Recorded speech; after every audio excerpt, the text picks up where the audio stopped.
Alright mga amigos, matapos nga po ang 3 taong tigil boxing ni former Unified World Welterweight Champion Keith "One-Time" Thurman, sa wakas ay natuldukan na nga po ngayong araw, sapagkat ngayong araw po mga amigos ay kanyang kinalaban si Brock Jarvis. At ang kanilang sagupaan ay ginanap nga po sa Sydney, Australia.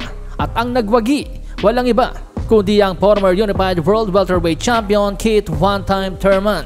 Dinurog po sa pamamagitan ng 3rd round TKO ni Keith Thurman itong si Brock Jarvis.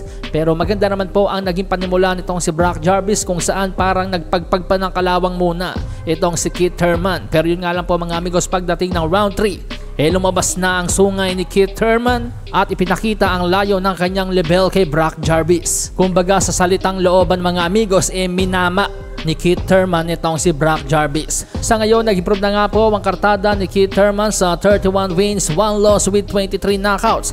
At matapos ang kanyang laban kay Brock Jarvis, agad nitong hinamon si Tim Tszyu. Ya sé, esta pelea no... Arriba, anima, sí. Sí, sí.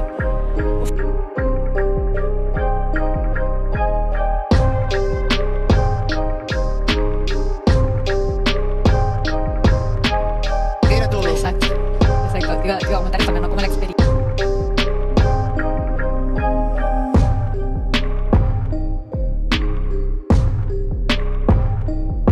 Malasahin ang baraha, patunayan mo sa'kin ha. Sino man ang mabunot na kalaban, di ka